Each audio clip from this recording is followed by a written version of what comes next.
Hey everyone, welcome to my channel VFX World. Sorry for a long await for this final part of the tutorial. As today we will complete this tutorial with compositing the scene with different passes. So before starting compositing, we will see how to render different passes from 3ds Max. Render passes helps us to control different lighting parameters during compositing to get a better output. We will use state sets inside 3ds Max to render our car in two situations, where one is having only car with different render elements and other in a situation where we will render only shadows. State sets is a great tool to render different passes where we can have control over the individual passes. Let's go to the state sets by clicking rendering and then selecting state sets, which opens a new window. In the default set, we will rename the set as car render, and then we will add a new state and we'll rename it as car shadow. Now the operation is very simple.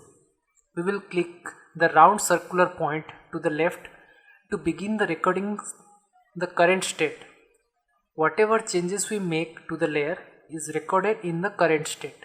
So in the current state we need to only render our car. So we don't need the shadow plane in this case. So we will make the shadow plane invisible to the camera in this state. To do so, we will right click on the plane and go to object properties and uncheck visible to camera button, which will make the plane non-renderable for the current state. We can check the status of the render by clicking the render button F9. Yeah, it's working fine. As we can see, the car only without the ground. Next we will do the settings for the car shadow state, which will render only the shadow plane.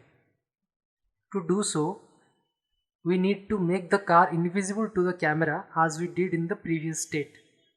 In this case, we will select the car mesh and go to the object properties and deselect the visible to camera option. Make sure every time you complete the changes, just click on the record button again to stop the recording. And the blue arrow right to the button means the selected state is active, means on whichever state the blue arrow is, that state will render. This is that simple. So now we can check the render of this state to ensure that we are all okay. Yeah, it's working fine too. As we have completed the primary setup of the rendering of the car and the shadow individually, now it's time to set up the render elements, which will help us to render out different elements like reflection, refraction, specular lighting and ambient occlusion, etc. etc. As you can see, I have already added the elements, which you can do yourself by clicking on the add button and selecting the render elements you want to get the render output. After we have set the render elements, now we just have to set the render paths where we need the render outputs.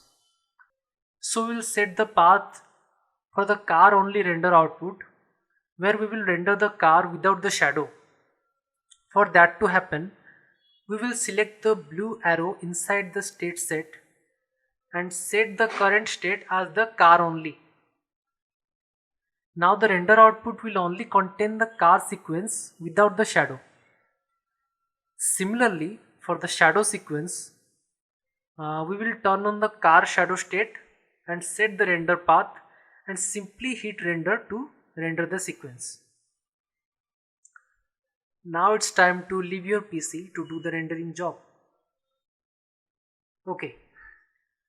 After the renderings are done, now it's time to do the compositing.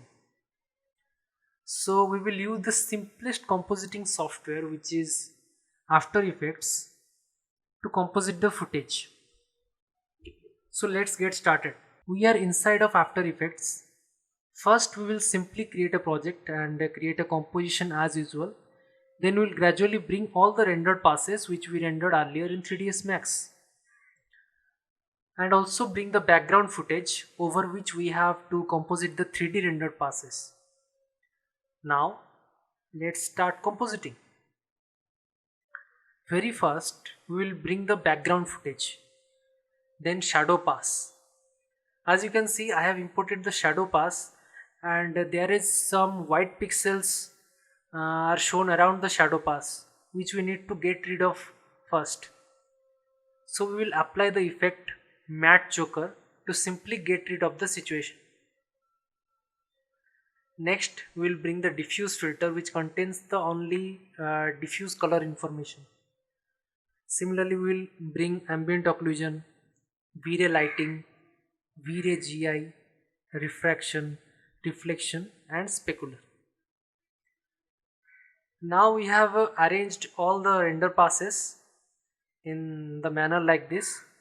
Now we will set the blending modes of the layers as I have set here.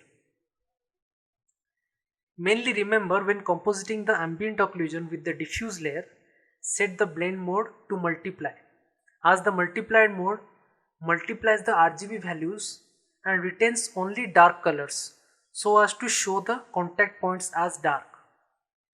While compositing the reflection, refraction and specular, always set the blend mode to screen, as these passes only contain luminance information and we need to get rid of the dark pixels.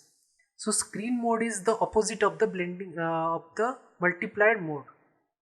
For the V-ray lighting and GI, I have set the overlay mode. Well, in this case, you can set something like soft light or pin light for this kind of passes depending upon the situation. After we have arranged the layers, we will simply color correct it to match the background. Well, there are various methods to color correct a scene, but in this case we will do the simplest of all, which is tinting the overall footage with a single color. In this case I have taken a light bluish color as the background image looks a bit blue. We will add a solid over the composition and will multiply it with 15% of influence of the blue color, so that it looks overall bluish. You all can experiment with different kind of color correction depending upon the moods you want to set. As we have completed the process now, you can play and check the footage to see the final output.